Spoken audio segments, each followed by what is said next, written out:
ഞങ്ങൾക്കിടയിൽ ഒരു പ്രശ്നമില്ല എന്നുള്ളതാണ് സത്യസന്ധമായ ഒരു കാര്യം. പൊതുജനം അറിഞ്ഞിട്ട് പൊതുജനം ഇതിനു വേണ്ടിയിട്ട് എന്ത് ചെയ്യാൻ വേണ്ടിയിട്ടെന്നുള്ള രീതിയിലല്ല ഇവര് ബിസിനസ് ചെയ്യുന്നത് അല്ലെ. ആ മലയ്ക്ക് താഴെയാണ് എല്ലാവരും. നമ്മൾ അനവധി കാര്യങ്ങൾ ഫേസ് ചെയ്തുകൊണ്ടിട്ടിരിക്കുകയാണ്. ഈ കാര്യങ്ങളെല്ലാം മുൻനിർത്തിക്കൊണ്ടിട്ടാണ് ഞങ്ങൾ ഈ സംയുക്ത മീറ്റിംഗ് നടത്തിയത്. ഞങ്ങൾക്കിടയിൽ ഒരു പ്രശ്നമില്ല എന്നുള്ളതാണ് സത്യസന്ധമായ ഒരു കാര്യം. നിർമ്മാതാക്കളുടെ സംഘടനാ നേതാവ് സുരേഷ് കുമാറും നിർമ്മാതാവ് ആന്റണി പെരുമ്പാവൂരും തമ്മിലുള്ള തർക്കം പരിഹരിക്കുന്നതിനുള്ള ശ്രമങ്ങളാണ് ഡിസ്ട്രിബ്യൂട്ടേഴ്സ് അസോസിയേഷൻ അധ്യക്ഷൻ കൂടിയായ ലിസ്റ്റിൻ സ്റ്റീഫൻ ആരംഭിച്ചിരിക്കുന്നത്. ലിസ്റ്റിൻ സ്റ്റീഫൻ ഇരു വിഭാഗങ്ങളുമായും അനുരഞ്ജന ശ്രമം ആരംഭിച്ചിരിക്കുകയാണ്. ആന്റണി പെരുമ്പാവൂർ സുരേഷ് കുമാർ തർക്കം സിനിമാ നിർമ്മാതാക്കളിൽ കടുത്ത വിഭാഗീയത ഉണ്ടാക്കിയ സാഹചര്യത്തിലാണ് ലിസ്റ്റിന്റെ ഇടപെടൽ എന്നത് ശ്രദ്ധേയമാണ്. സംഘടനയ്ക്കുള്ളിൽ നിലവിൽ പ്രശ്നങ്ങളൊന്നുമില്ലെന്നും സിനിമാ സമരമുണ്ടായാൽ സമരത്തിന് മുന്നിൽ ആന്റണി പെരുമ്പാവൂർ ഉണ്ടായിരിക്കുമെന്നുമുള്ള ലിസ്റ്റിന്റെ അഭിപ്രായ പ്രകടനം പ്രശ്നം കൂടുതൽ സങ്കീർണമാക്കാതെ നിർത്താനുള്ള നീക്കത്തിന്റെ ഭാഗമായാണ് വിലയിരുത്തപ്പെടുന്നത്.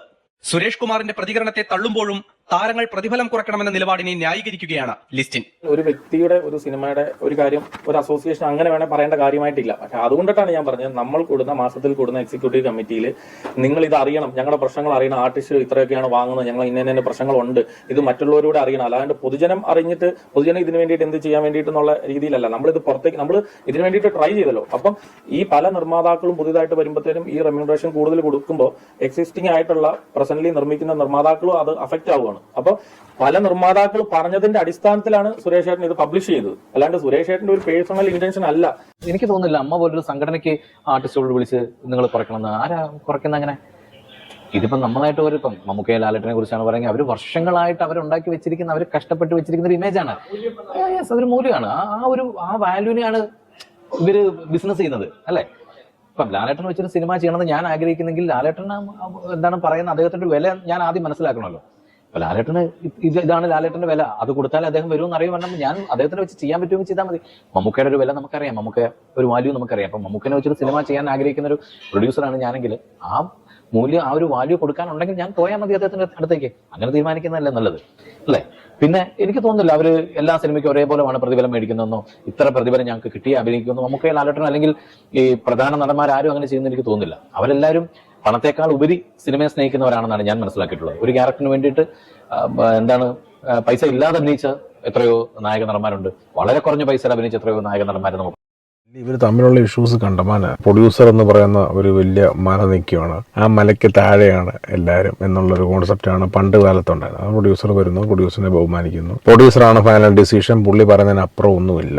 ഇന്നിപ്പം അങ്ങനെയല്ല. പ്രൊഡ്യൂസറിന് ഡയറക്ടറിനും റൈറ്ററിനും ആക്ടറിനൊക്കെ ഈക്വൽ ആയിട്ടുള്ള ഇമ്പോർട്ടൻസിലോട്ട് പോയി. അത് പഴയ പ്രൊഡ്യൂസർമാർക്കൊന്നും അത്ര ദഹിക്കില്ല. പിന്നെ ഒരു പെർസെൻറ്റേജ് കൂടുതൽ ചോദിക്കുന്നുണ്ട്. ആക്ടേഴ്സ്, ഡയറക്ടേഴ്സ് ഒക്കെ പെർസെൻറ്റേജ് ചോദിക്കാൻ തുടങ്ങി. ആക്ടേഴ്സിൻ്റെ റെമ്യൂണറേഷൻ, ഒരു 2 പടം ഹിറ്റായി 3 പടമൊക്കെ ഹിറ്റായി കഴിയുമ്പോൾ അയാൾ കോടികൾ ചോദിക്കും. അവർക്കൊരു വാല്യൂ ഉണ്ട്.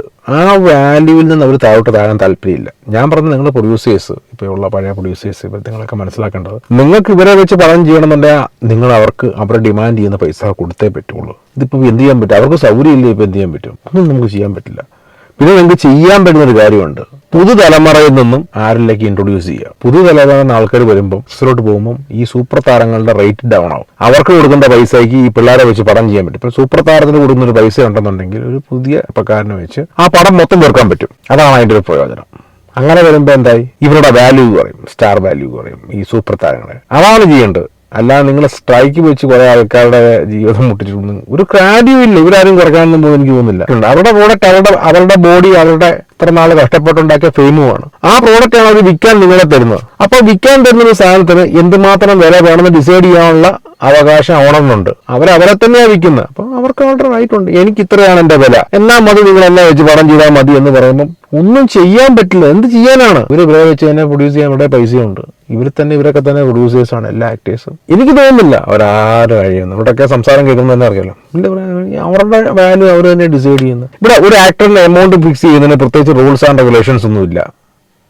നമ്മൾ വിൽപ്പനയാണ്, ഇത് സാധനം മാർക്കറ്റിൽ വിൽക്കാൻ വെക്കുകയാണ്. അപ്പം അതിനകത്ത് എന്ത് റൂൾസ് ആൻഡ് റെഗുലേഷൻസ് പറയാൻ വേണ്ടിയാണ്?